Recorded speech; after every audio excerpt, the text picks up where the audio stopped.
एक ऐसा दिन जब आसमान भी झूम उठा, जब ज़मीन ने खुशी के नारे लगाए। वो दिन जब बैतुल मुक़द्दस की गलियों में अल्लाह अकबर की सदाएं गूंज उठी।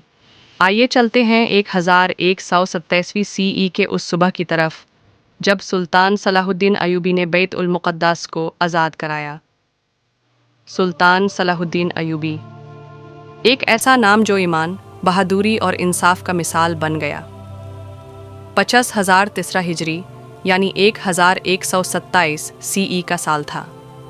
बैतुल मुक़द्दस, जिसे आज हम जेरूसलम कहते हैं, पहले से क्रूसेडर्स के कब्ज़े में था। मुसलमानों का पहला किबला 90 साल से गैरों के हाथ में था। दिल तड़प रहे थे, दुआएं उठ रही थी, और सलाहुद्दीन अयूबी ने अल्लाह पर भरोसा करते हुए अपनी तलवार उठाई। पहले हत्तिन के मैदान में सलाहुद्दीन ने क्रूसेडर्स को ऐसी शिकस्त दी कि उनका ताकतवर लश्कर बिखर गया।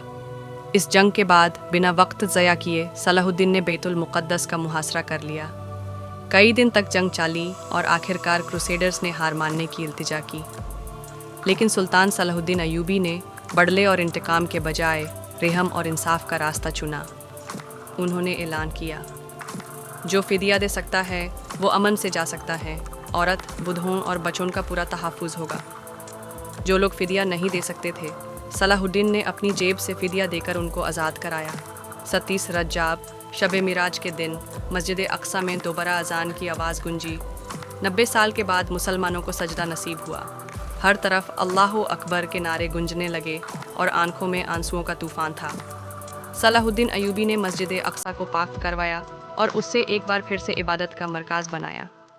आज भी जब बैतुल मुक़द्दस का जिक्र होता है, सुल्तान सलाहुद्दीन अयूबी का नाम इज़्ज़त से लिया जाता है। उन्होंने साबित किया कि असली फ़तह सिर्फ तलवार से नहीं, रहम, इंसाफ और सब्र से होती है। आइए दुआ करें कि अल्लाह ताला हमें भी ऐसे रहनुमा नसीब करे जो इस्लाम और मुसलमानों की इज़्ज़त और हुर्मत के लिए खड़े हो सकें। आमीन। अगर आपको सुल्तान सलाहुद्दीन अयूबी की ये कहानी पसंद आई हो तो वीडियो को लाइक करें, शेयर करें और चैनल को सब्सक्राइब करना ना भूलें। मिलते हैं अगली वीडियो में इंशाअल्लाह।